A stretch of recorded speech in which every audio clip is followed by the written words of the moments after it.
మన తండ్రి అయిన దేవుని నుండి ప్రభు అయిన క్రీస్తు నుండి కృపయు సమాధానములు మీకు కలుగునుగాక. ఆమేన్. దయచేసి కూర్చోండి.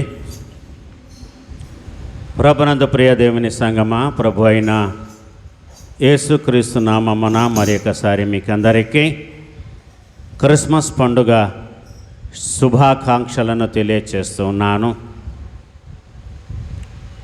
ఎంతో సిద్ధపాటుతో ఎదురు చూచిన గడియ మన జీవితంలో ప్రవేశించినది కాబట్టి మనము శారీరకంగా, మానసికంగా, ఆత్మీయముగా సిద్ధపడి ఆయనను ఆరాధించడానికి ఈ పరిశుద్ధ ఆలయములో చేరుకున్నాం. ఇందును బట్టి దేవునికి కృతజ్ఞతాస్తుతులను చెల్లించవలసినటువంటి వారమై ఉన్నాము.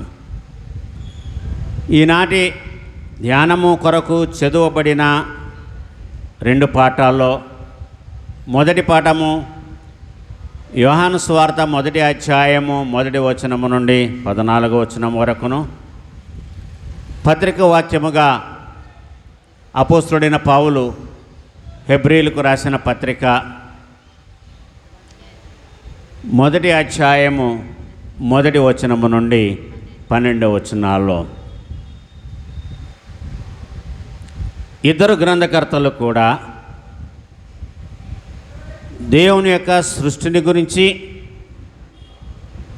ఈ లోకానికి దేవుడు పంపిన ఆయన ఏకైక కుమారుడైన యేసుక్రీస్తును గురించి ప్రస్తావించడము ఈ 2 పాఠాల్లో మనం గమనిస్తున్నాము.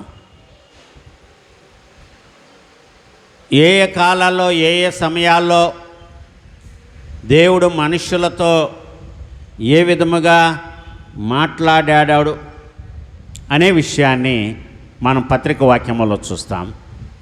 సువార్త వాక్యములోనైతే ఇక్కడ యోహాను భక్తుడు అంటున్నాడు, వాక్యము ఆదియందు వాక్యము ఉండెను, వాక్యము దేవుని యొద్ద ఉండెను, వాక్యము దేవుడై ఉండెను. సో అన్నీ ఆయనే, ఆది అంతము ఆయనే, వాక్యము ఆయనే. ఈ సత్యాన్ని లోకమంతా కూడా తెలుసుకోవాలి. దేవుడు ఆయా సమయాల్లో తను ఎవరితో మాట్లాడాలి అని అనుకుంటాడో వారితో మాట్లాడడానికి దేవుడు ఇష్టపడతాడు, దేవుడు ఎన్నుకుంటాడు.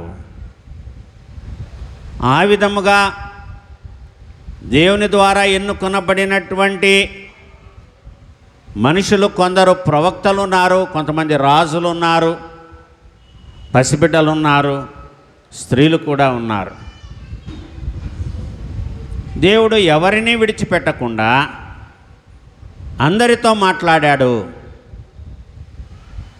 యవనస్తులతో మాట్లాడాడు, స్త్రీలతో మాట్లాడాడు, పురుషులతో మాట్లాడాడు, పసిబిడ్డలతో కూడా దేవుడు మాట్లాడి తను తాను ఈ లోకానికి బయలుపరుచుకున్నాడు. He showed himself as God by revealing his words to the people on this earth. ఈ భూమండలం మీద ఉన్నటువంటి ప్రజలను దేవుడు సందర్శించినటువంటి విధానాన్ని మనం ఇక్కడ గమనిస్తున్నాం. కాబట్టి సర్వలోక సృష్టికర్త అయిన యెహోవా దేవుడు తన ఏకైక కుమారుడైన యేసుక్రీస్తును ఈ లోకానికి పంపించిన తీరును మరి మనము ఆ హెబ్రీయులకు రాసిన పత్రిక 1వ అధ్యాయంలో మనం గమనిస్తున్నాం. అక్కడ ఏమంటున్నాడంటే, పూర్వకాలమందు నానా సమయములలోనూ నానా విధములుగాను ప్రవక్తల ద్వారా మన పితరులతో మాట్లాడిన దేవుడు ఈ దినముల అంతమందు కుమారుని ద్వారా మనతో మాట్లాడాను. ఆ దినముల అంతమందు కాదు, ఈ దినముల అంతమందు. ఇది వ్రాయబడి 2024 సంవత్సరాలు అవుతుంది. ఈ పత్రిక రాసి కూడా 1వ శతాబ్దంలో ఈ పత్రిక వ్రాయబడింది. సో కాబట్టి చాలా స్పష్టంగా దేవుడు మనుషులతో మాట్లాడాలి, ఆయన ఇష్టపడుతున్నాడు. God wants to speak with his people. అందుకని అన్నాడు, ఆయన మీకు సమీపముగా ఉన్నాడు, ఆయన మీకు దొరుకు కాలముననే ఆయన వెతకండి అని ఇర్మియా ప్రవక్త చెప్పాడు. ఆయన మీకు దొరుకు కాలముననే ఆయనని మీరు వెతకండి, దొరకని కాలములో కాదు, దొరికే కాలములోనే మనము ఆయన వెతకాలి. కాబట్టి God is very closer to each one of us. ఇక్కడ నేను ఒక మాట తెలియజేస్తాను. ఏంటి ఆ మాట అంటే, ఆయన మన శరీరానికి దగ్గరగా ఉండడం కాదు, మన హృదయానికి చాలా దగ్గరగా ఉన్నాడు ఆయన. మానవ శరీరం అంతట్లో హృదయమును గురించి మనం మాట్లాడుకున్నప్పుడు, హృదయము అన్నిటికంటే మోసకరమైనది, అది బహు వ్యాధి గలది. The heart is diseased one. హృదయము అన్నిటికంటే, మానవుని శరీరములు అన్నిటికంటే మోసకరమైనది, అది బహు వ్యాధి గలది. కాబట్టి మనము దేవుని హృదయానుసారులమా లేకపోతే ఈ లోకాన్ని అనుసరించేటువంటి వారుగా ఉన్నామా? రాజైన దావీదును గురించి దేవుడైన యెహోవా చెప్పిన మాట ఏంటంటే, ఈయన నా హృదయానుసారుడు. దేవుని యొక్క హృదయానుసారుడు రాజైనటువంటి దావీదు. కనుక ప్రభునందు ప్రియులారా, దేవుని చేత అటువంటి గొప్ప ముద్రను వేయించుకున్న రాజైనటువంటి దావీదు విషయమై దేవుడు ఇచ్చినటువంటి సాక్ష్యాన్ని మనం ఇక్కడ గమనిస్తున్నాం. అంటే దేవుడు మన హృదయాలకు చాలా దగ్గరగా ఉన్నాడు. హృదయం అనేడు తలుపు నొద్ద యేసునాథుండు నిలచి సదయుడగుచు తట్టుచుండు సకల విధములను. So God is putting every effort to find a place in the heart of a man, human beings. Inclusive లాంగ్వేజ్లో మాట్లాడుకుంటే మ్యాన్ అంటే పురుషులు ఒక్కటే వస్తారు. నరుల యొక్క హృదయములో దేవుడు చోటు చేసుకోవాలి. He wants that place. ఒక పాట ఉంది కదండి, క్రిస్మస్ సీజన్లో ఒక పాట పాడతారు, ఇప్పుడు పాడట్లేదు ఎక్కువగా పాట. మా ఇంటి పేరు పశువుల పాక, పక్కింటి పేరు ఒలివల తోట, తర్వాత ఎదురింటి పేరు కల్వరి కొండ, మావాడ పేరు సియోను కొండ, తర్వాత సో కంపేరింగ్ నలుగు దిక్కులా, మనకున్నటువంటి నలుగు దిక్కులా మనం కంపేర్ చేసుకుంటూ ఉన్నాము. హృదయాన్ని గురించి అక్కడ ఏమైనా చరణం ఉందా ఆ పాటలో? తర్వాత పాడండి, ప్రసంగమైన తర్వాత ఆ పాటను. ప్రభునందు ప్రియులారా, మా ఇంటి పేరే పశువుల పాక పేరే, కానీ అది అందులో పశువులు ఉండవు. దేవుని కుమారుడైన యేసుక్రీస్తు ఆ పశువుల పాకలో, తొట్టిలో పరుండబెట్టబడి ఉన్నాడు. కారణం ఏంటంటే సత్రములో వారికి స్థలము లేనందున. నేనేమంటానంటే,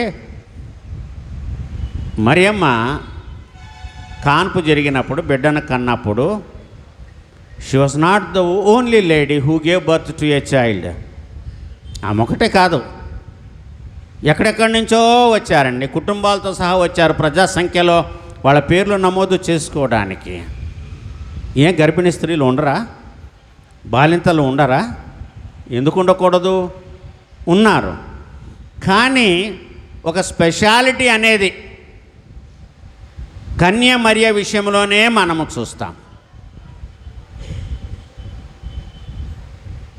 వీళ్ళిద్దరే గర్భము ధరించినటువంటి మరియ, ఆమె భర్త అయినటువంటి యోసేపులే అక్కడికి వెళ్ళారు వాళ్ళ పేర్లు నమోదు చేసుకోవడానికి. This is wrong. There were other women who were pregnant at the time. కాబట్టి కానీ గబ్రియేలు దూత మాట ప్రకారము దేవుడు వారిని ప్రత్యేకపరచి వారికి ఇచ్చినటువంటి స్థానాన్ని బట్టి ఏ విధముగా గొల్లలు వారిని కనుగొన్నారో మనం చూస్తాం. అక్కడ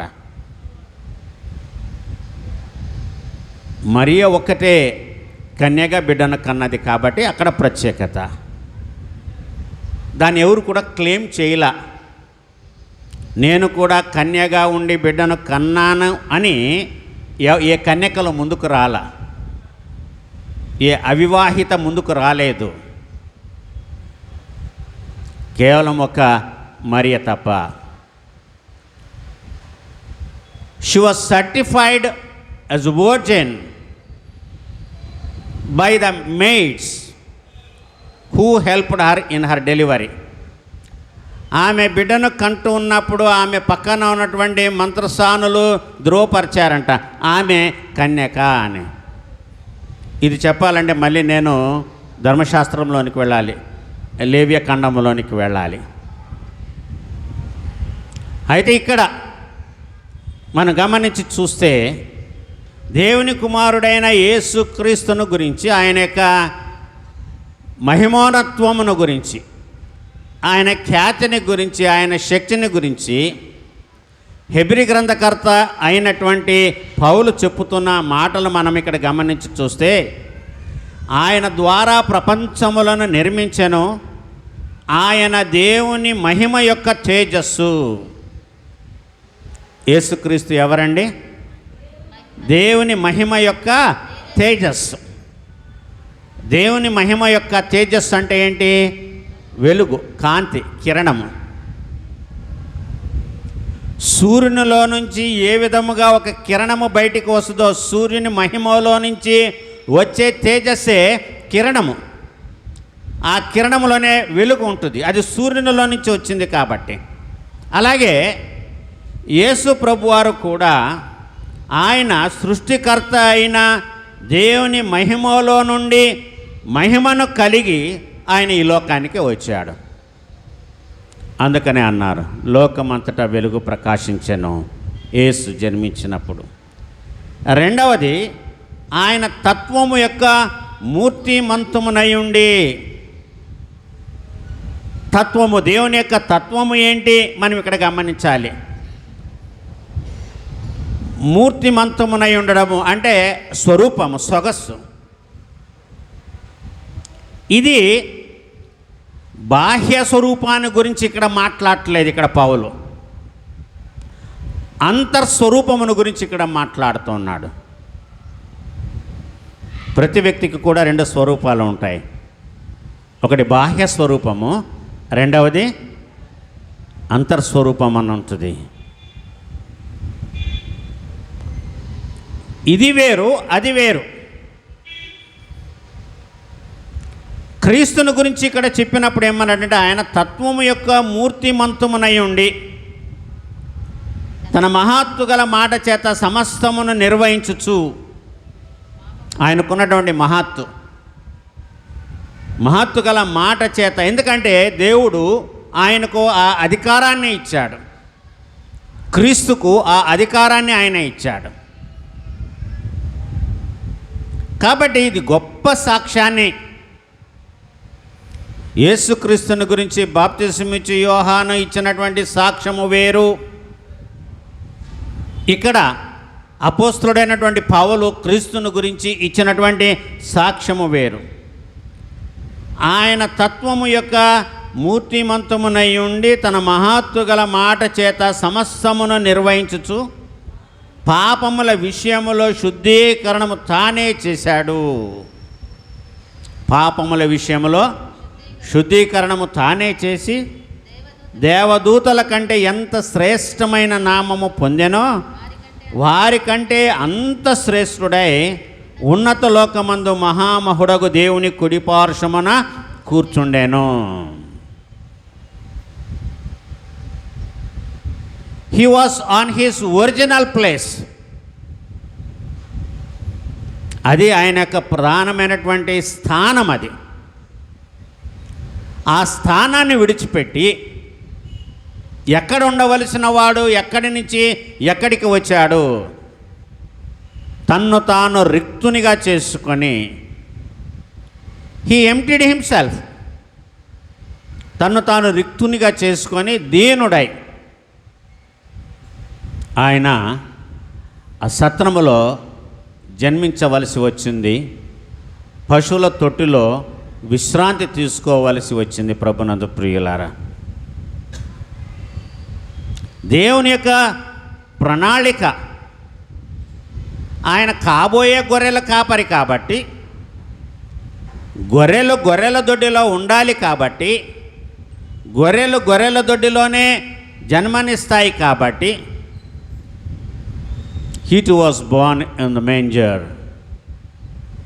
ఆయన కూడా ఒక పశువుల పాకలో ఆయన జన్మించాడు. ఆ పాటను మీరు పాడి చూస్తే చాలా ఆంతర్యము ఆ పాటల్లో ఉంటుంది. మా ఇంటి పేరు పశువుల పాకలు అనే పాటలో. ప్రభునందు ప్రియులారా, కాబట్టి ఇక్కడ ఈ రోజున ఎందుకు లోకమంతా కూడా దేవుని కుమారుడైన క్రీస్తు పుట్టాడని వీళ్ళు సంతోషిస్తూ ఉన్నారు. కొన్ని సందర్భాల్లో మనుషులు అసూయపూరులై ఎవరైనా ఏ స్త్రీ అయిన బిడ్డను కంటే ఓర్చలేనటువంటి వారు కూడా ఉన్నారు. ఓర్వలేనటువంటి స్థితిలో ఉన్నటువంటి వారు కూడా ఉన్నారు, వారి బిడ్డల్ని కన్నందుకు. కొన్ని సంవత్సరాల క్రితము మైసూరులో ఒడియార్ వంశంలో ఒక బిడ్డ జన్మించాడంట, మగ శిశువు జన్మించాడంట. 500 సంవత్సరాల తర్వాత జన్మించాడంట. ఎన్ని సంవత్సరాలు పట్టిందండి? 500 సంవత్సరాలు. మీరు న్యూస్ తిరగవేసి చూస్తే తెలుస్తుంది. అంటే 500 సంవత్సరాలు దేవుడు ఆ ఒడియారు వంశంలో మగపిల్లలు లేకుండా చేశాడు. వాళ్ళు కలగల. సో రాచరికమంతా కూడా పోయింది, కానీ ఆ వంశము పేరు నిలువబడి ఉన్నది. కాబట్టి ఎప్పుడైతే ఆ వంశంలో ఒక మగపిల్లవాడు పుట్టాడో అందరూ కూడా సెలబ్రేట్ చేసుకున్నారు. రాచరికంలో ఒక మగపిల్లవాడు యువరాజు పుట్టాడు. రాజుల పరిపాలన లేదు, కానీ అది నిలిచిపోయింది కదా. ఈ రోజున అది ఉంది. సో బ్రిటిష్ సామ్రాజ్యానికి అధినేత విక్టోరియా రాణి దగ్గర నుంచి ఎలిజబెత్ రాణి వరకు మనం చూసాము. ఎలిజబెత్ రాణి చనిపోయింది. ఆమె కుమారుడైనటువంటి చార్లెస్, ఆయన యువరాజుగా ఉన్నటువంటి వాడు రాజుగా అయ్యాడు. రేపు చార్లెస్ తర్వాత ఆయన 2 కుమారులు, ఒక కుమారుడు మళ్ళీ రాజు అవుతాడు. ఇది కొనసాగుతూనే ఉంటుంది, ఆగదు ఆ వంశం ఉన్నంత వరకు. అలాంటిది ఏదైతే దేవుడైన యెహోవా రాజైన దావీదుకి ప్రామిస్ చేశాడో,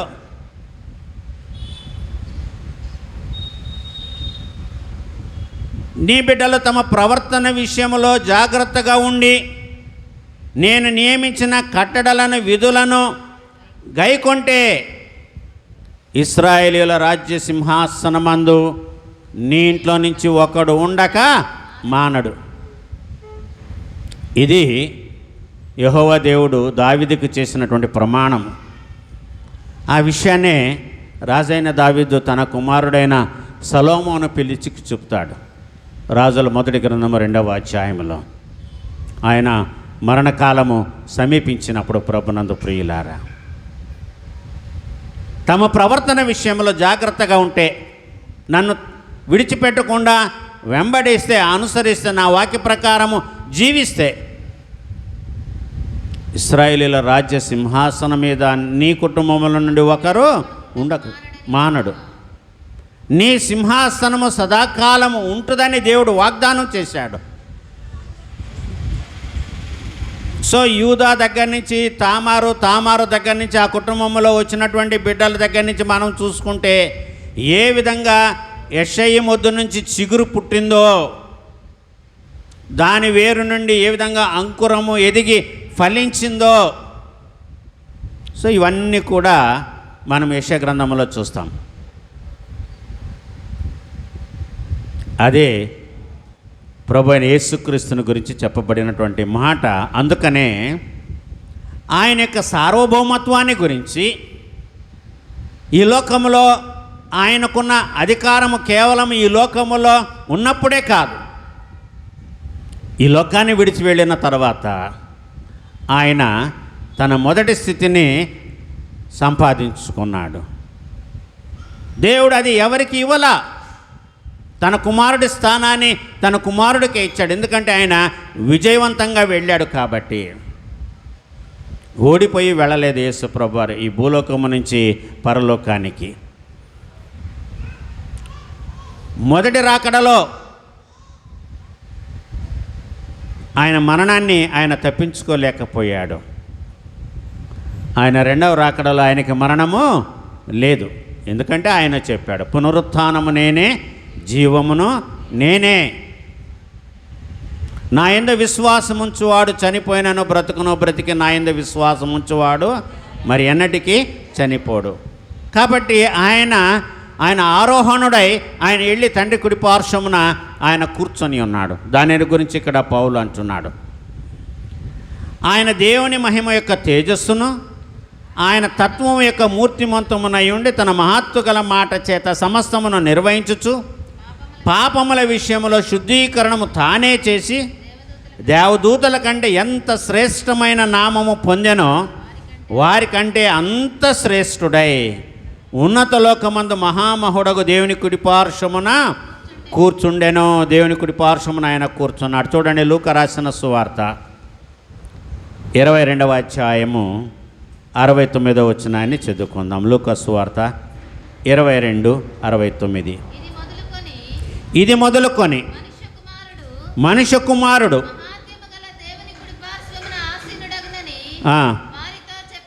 వారితో చెప్పాను. ఏ విధంగా ఎక్కడ కూర్చుంటాడో ఇది ప్రభు అయిన యేసుక్రీస్తు వారు చెప్పినటువంటి మాటే. ప్రభునందు ప్రియులారా, మనం ఇక్కడ గమనించాలి, ఏ మహిమలో ఆయన కూర్చుంటాడో అక్కడ యేసు ప్రభు వారు చెప్పారు. ఆ లూకా సువార్తలోని ఆ 22వ అధ్యాయంలోని ఆ వచనంలో మనం ఇక్కడ జ్ఞాపకం చేసుకుంటూ ఉన్నాం. కాబట్టి ఇక్కడ ఆయన దేవదూతల కంటే ఎంతో గొప్ప శ్రేష్టమైన నామము కలిగిన వాడై ఆయన ఉన్నత లోకములో దేవుని కుడి పార్శ్వమున ఆయన ఆసీనుడై ఉన్నాడు. అదే స్టెఫను చెప్పాడు. ఆకాశము తెరవబడుటయు మనుష్య కుమారుడు దేవుని కుడి పార్శ్వమున నిలవబడి ఉండుటయు నేను చూచితిని. పరిశుద్ధాత్మ స్టెఫన్ని ఈ మాట పలికించింది. ఇవన్నీ కూడా ఆధారాలే. యేసు ప్రభువుని గురించి నిరాధారమైనటువంటి మాట ఒక్కటి కూడా బైబిల్లో లేదు. చాలా కల్పితాలు వచ్చిన తర్వాత చాలా కల్పించారు. ఆయన పుట్టలేదని, లేకపోతే యూదులు బాప్తిసమిచ్చి యోహాను దగ్గరికి యాజకులను ఎందుకు పంపుతారు, లేవీలను ఎందుకు పంపుతారు, నీవెవడు అని బాప్తిసమిచ్చి యోహాను పట్ల డౌటపడ్డారు. అలాగే బాప్తిసమిచ్చి యోహాను కూడా ఆయన చెరలో వేయబడిన తర్వాత యేసయ్య దగ్గరికి ఆయన శిష్యులను పంపించాడు. రాబో వాడవు నువ్వేనా, లేకపోతే మేము ఇంకా వేరే వాళ్ళ కోసం ఎవరి కోసమైనా కనిపెట్టుకోవాలా? బాప్తిసమిచ్చి యోహానికే ఆ సందేహం వచ్చింది. స్త్రీలు కనిన వారిలో బాప్తిసమిచ్చి యోహాను కంటే గొప్పవాడు పుట్టలేదని పేరు పొందినటువంటి బాప్తిసమిచ్చి యోహానుకే దేవుని కుమారుడైన యేసుక్రీస్తు యొక్క రాకడను గురించి ఆయనకు డౌట్ వచ్చింది. రాబో వాడవు నువ్వేనా, అసలు రావాల్సిన వాడవు నువ్వేనా,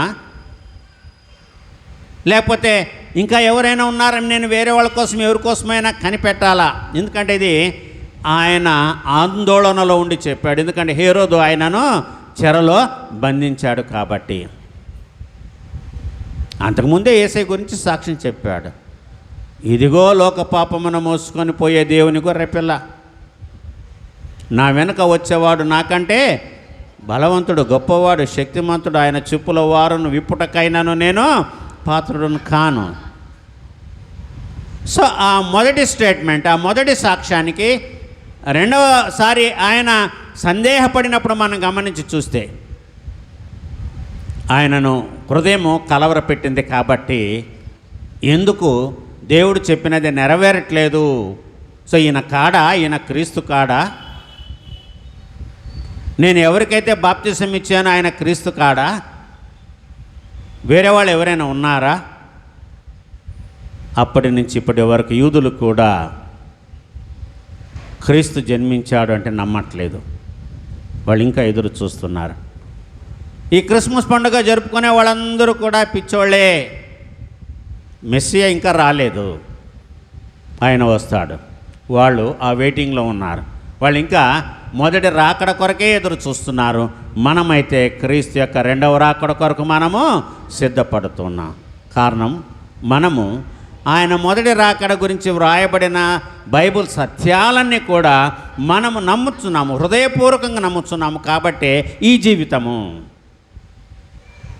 లేకపోతే మనం ఎక్కడుండేవాళ్ళమో, ఏ స్థితిలో ఉండేవాళ్ళమో ప్రభునందు ప్రియులారా మనకు తెలియదు. దాన్ని మనం ఇక్కడ గమనించాలి.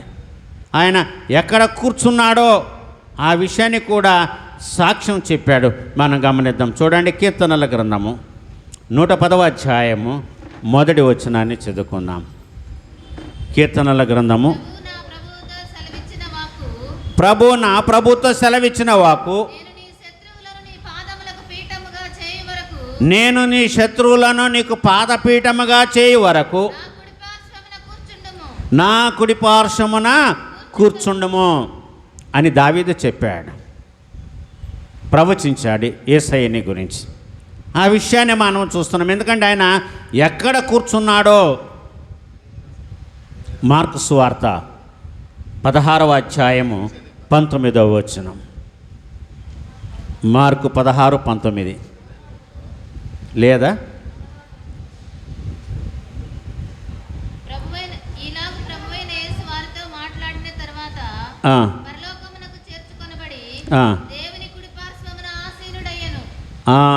ఆయన పరలోకమునకు చేర్చుకోబడి దేవుని కుడిపార్శ్వమున ఆయన ఆసీనుడై ఉన్నాడు. అది ఆయన ఒరిజినల్ ప్లేస్. అటువంటి సార్వభౌమత్వము కలిగినటువంటి దేవుని కుమారుడైన క్రీస్తు ఏ విధంగా వచ్చాడు? యోహాను సువార్త 1వ అధ్యాయంలో మనము చూస్తే ఆ వాక్యము శరీరధారి అయి కృపా సత్య సంపూర్ణుడిగా మన మధ్యన నివసించాను. చూడండి, ఇదే యోహాను సువార్త 6వ అధ్యాయము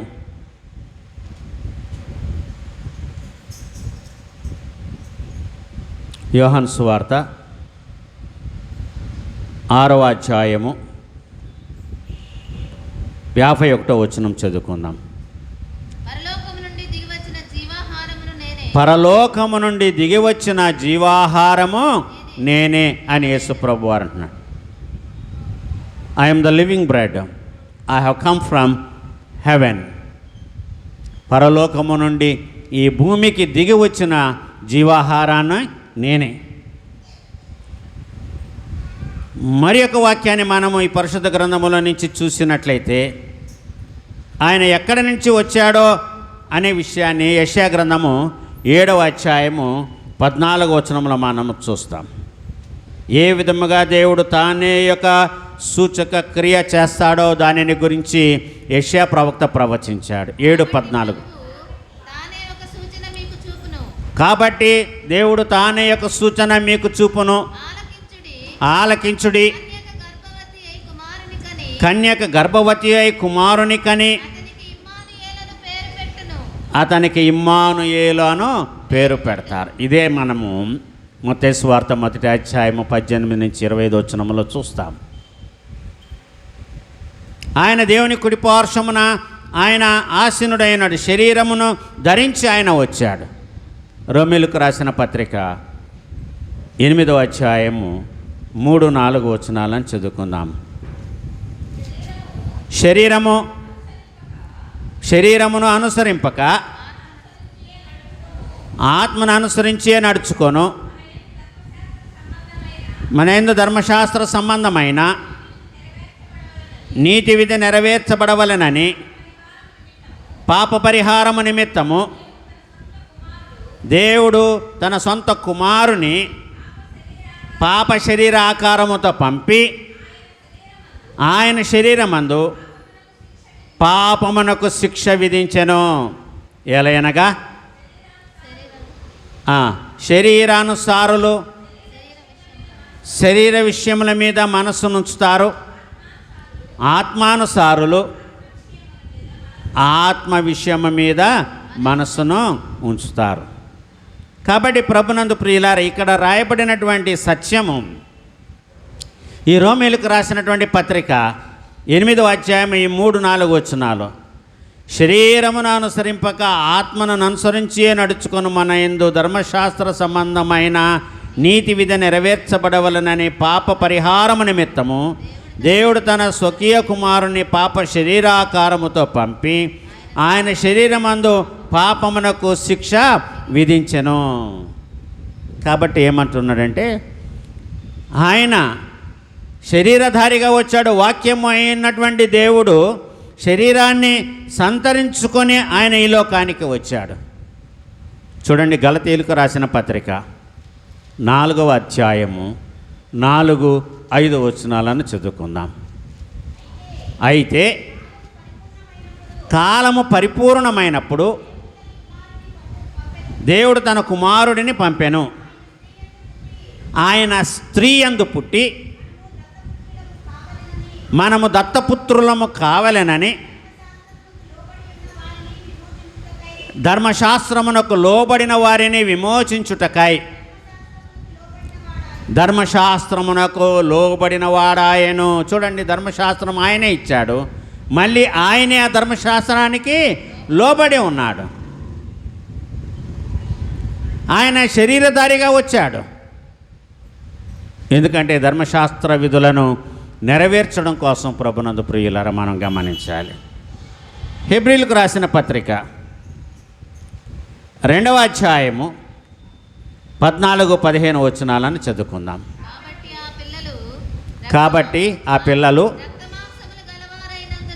రక్తమాంసములు గలవారైనందున ఆ ప్రకారమే అపవాదిని మరణము ద్వారా నశింపచేయుటకును జీవితకాలమంతయు మరణ దాస్యము చేత లోబడిన వారిని విడిపించుటకును ఆయన కూడా రక్తమాంసములలో పాలివాడాయను. దేవుడు ఆత్మస్వరూపి. దేవునికి ఆకారము లేదు. గాలికి ఆకారం ఉందా? గాలికి ఆకారం లేదు. గాలిని మనం పట్టుకోగలమా? గాలిని మనం పట్టుకోలేము. కానీ but we can feel air. అది చల్లగాల, వేడిగాల, పడమటి గాల, తూర్పు గాల, పైరుగాల, చాలా రకాల పేర్లు ఉన్నాయి కదా. చెడ్డగాల, మంచి గాల. అదేవిధంగా ప్రభునందు ప్రియులు, ఇక్కడ గమనించి చూస్తే ఆయన రక్తమాంసములలో పాలివాడయ్యాడు. మనిషికి ఈ ఆకారాన్ని ఇచ్చిందే దేవుడు.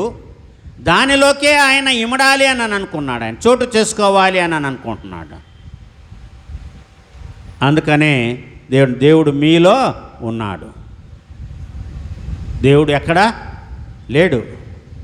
దేవుడు మనలోనే ఉన్నాడు. మనమే ఆయన కట్టు గృహం అయి ఉన్నాము, ఇల్లై ఉన్నాము. మీరు దేవుని ఆలయమై ఉన్నారనియు దేవుని ఆత్మ మీలో నివసించుదనియు మీరు ఎరుగరా. దేవుని ఆత్మ మనలో ఉంది అంటే దేవుడు మనలో ఉన్నట్టు. ఎందుకంటే ఆయన ఆత్మస్వరూపి. కనుక ప్రభునందు ప్రియులారా, ఈ శుభవేళ, ఈ 2024 సంవత్సరపు ఈ చివరి దినాల్లో లోకము ఎంతగానో మార్పు కోసం ఎదురు చూస్తుంది.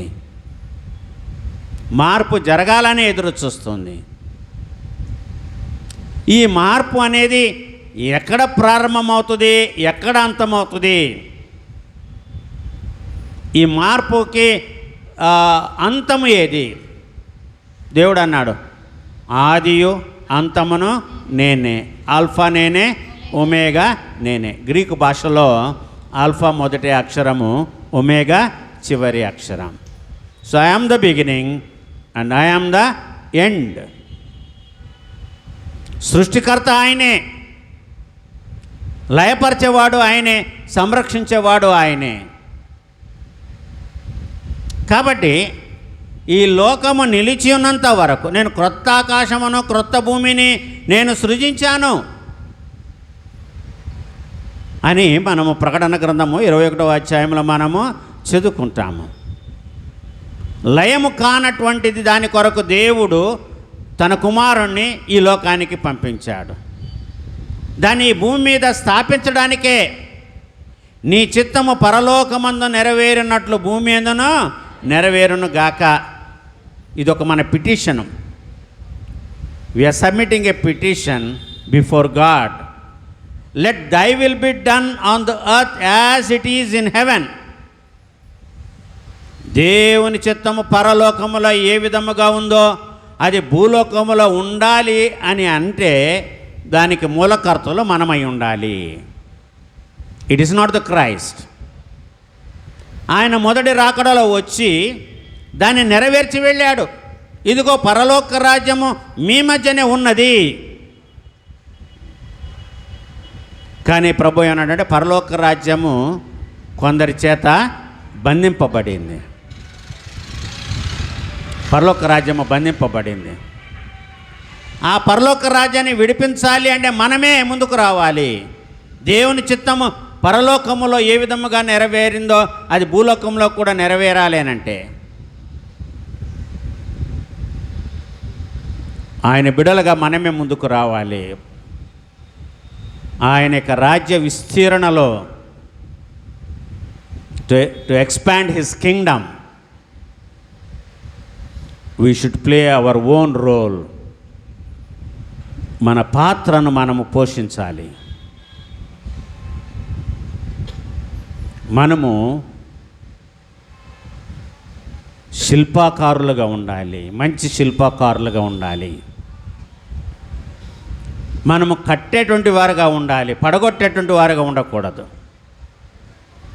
ఎందుకంటే మనము దైవ స్వరూపులం కాబట్టి దేవుడు మన ద్వారా ఈ లోకానికి ఆయన రక్తమాంసములలో పాలివాడై ఉండి ఆయన ఈ లోకానికి నరావతారిగా వచ్చాడు కాబట్టి సో ఈ ట్రాన్స్ఫర్మేషన్స్ అన్నీ మనము చూస్తే ఆత్మయున్న దేవుడు మట్టి శరీరాన్ని ఆయన ధరించుకొని పాప శరీరాకారాన్ని ధరించుకొని ఈ లోకానికి వచ్చాడు. ప్రభునందు ప్రియులారా, కాబట్టి మనమందరము కూడా మార్పు చెందాలి, రూపాంతరము చెందాలి. దేవుని చిత్తాన్ని మనం ఈ భూమి మీద నెరవేర్చాలి. అప్పుడు ఈ భూలోకమే పరలోకం అవుతుంది. మనం ఎక్కడికో వెళ్ళాల్సినటువంటి అవసరం లేదు. అది ఇక్కడే స్థాపింపబడాలనే దేవుడు కోరుకుంటున్నాడు. అది జరగట్లేదు కాబట్టి ఏమన్నాడంటే యేసయ్య, నేనుండు చోటన మీరు నుండులాగున మరలా వచ్చి నా ఏదో ఉండడానికి నేను మిమ్మల్ని తీసుకొని వెళతాను. నేను ఎందుకంటే దేవుని చిత్తము భూలోకములో నెరవేరట్లేదు కాబట్టి దేవుడు ఏమంటున్నాడంటే నేను మిమ్మల్నే తీసుకొని వెళతాను. దానికైనా మనం సిద్ధపడాలి, ప్రిపేర్ అవ్వాలి. ఈ రక్త మాంసాల్లో దేవుని పరలోక రాజ్యాన్ని స్వతంత్రించుకోవు అన్నాడా లేదా? Yes, it is return in the Bible. రక్త మాంసములు దేవుని రాజ్యాన్ని స్వతంత్రించుకోలేవు, కేవలం ఆత్మే స్వతంత్రించుకుంటుంది. కాబట్టి ఈ రక్త మాంసాలతో వచ్చినటువంటి ఆయన శరీరాకారమును స్వీకరించి శిక్షను భరించి ఆయన మరణించి మృత్యుంజయుడై లేచి ఆయన పరలోకానికి వెళ్ళి తండ్రి కుడి పార్శ్వమున కూర్చున్నాడు. ఆ విషయాన్నే మరి పౌలు ఈ హెబ్రీలకు రాసిన పత్రిక 1వ అధ్యాయంలోని 12 వచనాల్లో ఆయన సెలవిచ్చాడు. కాబట్టి ఆయన అంటున్నాడు, ఏమని అంటున్నాడంటే, నీవు ఏకరీతిగానే ఉన్నావు, నీ సంవత్సరములో తరగవు. God is unchanging. ఆయన మార్పు నొందని దేవుడు. అంటే మనుషుల పట్ల ఆయన చేసినటువంటి వాగ్దానాల విషయంలో ఆయన మార్పు చెందేటువంటి వాడు కాదు. మనము మారుతాం, గడియ గడియకు నిమిషానికి మనం మారుతాం, మన ఆలోచనలు మారుతాయి, మన పనులను మారుతాయి. కానీ దేవుడు ఎల్లప్పుడూ ఒకే రీతిగా ఉండేటువంటి దేవుడు కాబట్టి ఆయన చేసినటువంటి ప్రవక్తల ద్వారా చేసిన వాగ్దానాన్ని నెరవేర్చి ఈ రోజున లోకానికి అంతటికి కూడా ఆయన వెలుగునిచ్చాడు. ఆ వెలుగులో మనము నడుస్తూ, ఆ వెలుగులో జీవిస్తూ, ఆ వెలుగును మనము పొందుకొని వెలుగు బిడ్డలుగా ఉండాలి అనేటువంటి దేవుని కుమారుని యొక్క మరి సంకల్పాన్ని నెరవేర్చడానికి దైవకృప మరొకసారి మనకందరికీ తోడుగా ఉండునుగాక. ఆమేన్. సమస్త జ్ఞానమునకు మించిన దేవునికి సమాధానము యేసుక్రీస్తు వలన మీ హృదయములకు మీ తలంపులకు కావలి ఉండునుగాక. ఆమేన్.